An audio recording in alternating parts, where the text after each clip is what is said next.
ये सारी योजना मेरी थी सम्राट, और मैं अपना अपराध सबके सम्मुख स्वीकार करता हूँ।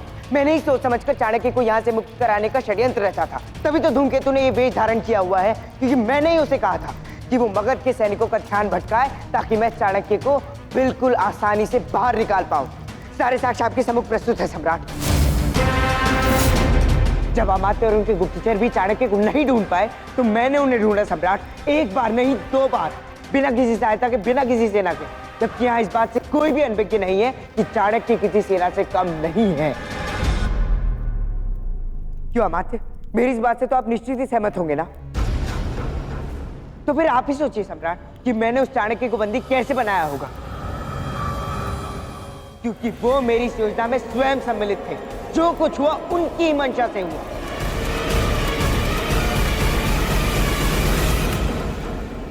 फिर मैं उसे आपके पास लेकर आया। जब आपने उसके प्राण लेने का प्रयास किया तो मैंने सुनिश्चित किया कि आपके संदूक धन से खाली हो। हाँ, ताकि उसके प्राण बचाया जा सके। और फिर मैंने आपकी आज्ञा ली कि मैं उससे पूछताछ कर सकूं। और उसी की आड़ में मैंने उसकी मुक्ति की पूरी योजना का प्रारूप बनाया। और फिर देखिए, उसके बाद वो मुक्त हो गया। हाँ।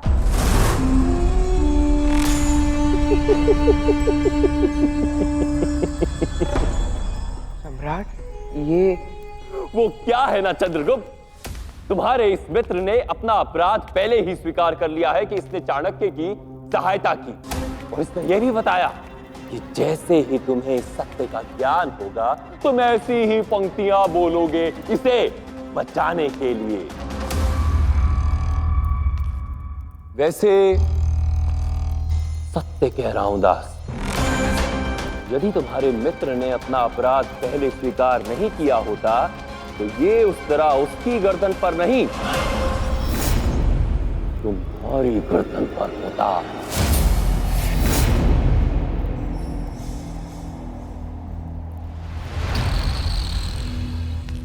ऐसा क्यों कर रहे हो?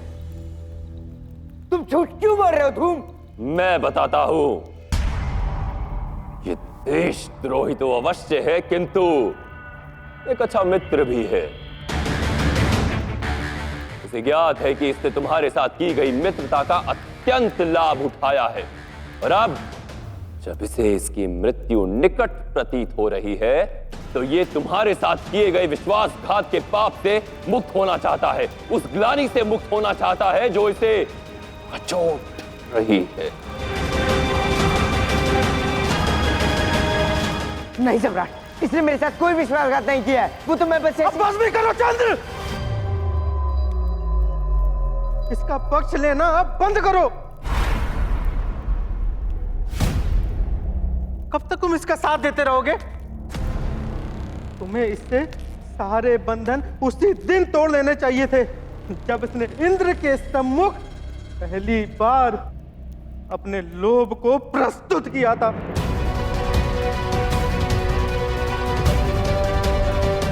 किंतु नहीं, तुम तो बहुत दयालु हो ना। ये क्या कह रहे हो तुम स्थूल? सही तो कह रहा है स्थूलभद्र। तुम्हें तो सब कुछ ज्ञात है ना चंद्र। जिस दिन मुझे राजकोष में कार्यरत किया गया था उसी दिन धूमकेतु वहां पे आया था, और ज्ञात है ना उसने क्या कहा था कि उस धन में से हमें अपने लिए कुछ धन रख लेना चाहिए।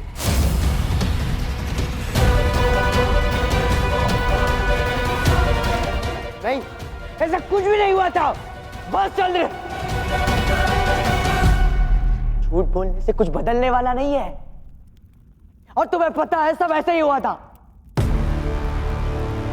पर तुम तो बहुत दयालु, बहुत आदर्शवादी हो ना। सिर्फ तुम्हारे कारण मैं कभी अपने लोभ पूर्ति नहीं कर पाया। विचलित हो गया था मैं। धन मेरे सामने होता था, पर तुम्हारे कारण, सिर्फ तुम्हारे कारण कभी उसे प्राप्त नहीं कर पाया।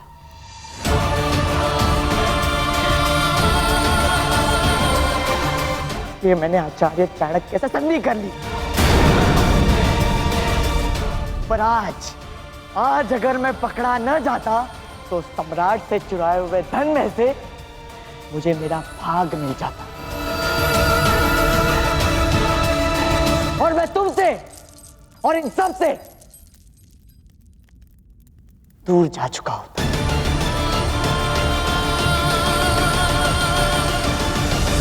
ये स्वर्ण मुद्राएं मुझे तुम्हारे मित्र के पास से मिली है। ये उसी धन का भाग है जो चाणक्य ने चुराया था।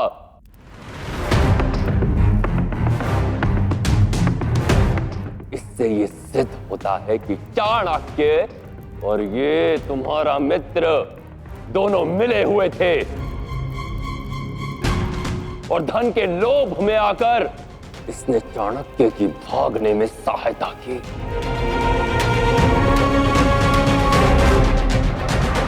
तुम इतना कैसे गिर सकते हो धूम? चंद्र ने हमारे लिए क्या कुछ नहीं किया, हमें दास्ता के जीवन से मुक्ति दिलाई।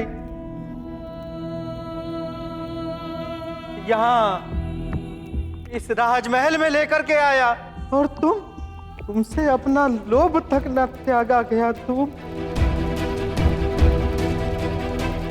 सम्राट कृपा कर मेरी बात सुनिए। जो भी किया मैंने किया, जो दंड देना है मुझे दीजिए। शांत शांत।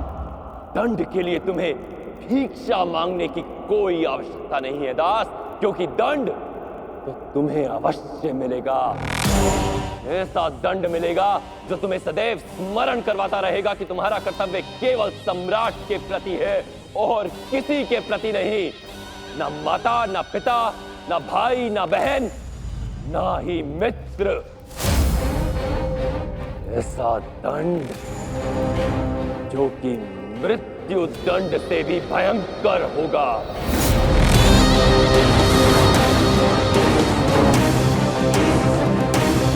धूम को मृत्यु दंड अवश्य मिलेगा, इसी उस तरह से मिलेगा और ठीक उसी प्रकार मिलेगा जैसा कि मैंने कहा।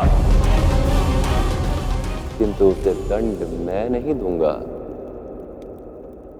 उसे दंड तुम दोगे चंद्रगुप्त।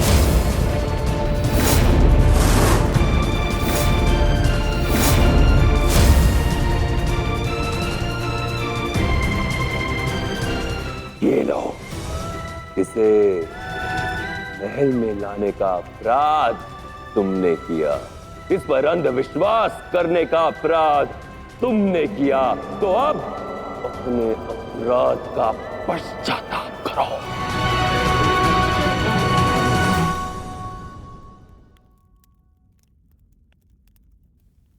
अपने हाथों से अपने मित्र की हत्या करने की इस घटना की स्मृतियों को अपने मन में सदा सदा के लिए अंकित कर लेना चंद्रगुप्त, क्योंकि ये स्मृतियां तुम्हें सदा ये स्मरण दिलाती रहेंगी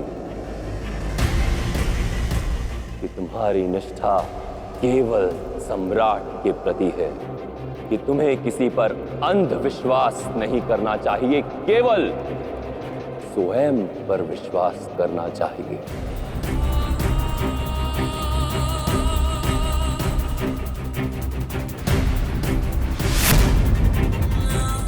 सोच क्या रहे हो दास? बंद कर दो इस विश्वासघाती का। आज यदि तुमने अपने मित्र की हत्या नहीं की तो मैं समझूंगा कि तुम्हारी सहानुभूति उसके प्रति है, और ना केवल तुम्हारी अपितु तुम्हारे दोनों मित्रों की भी। अब निर्णय तुम्हारा है।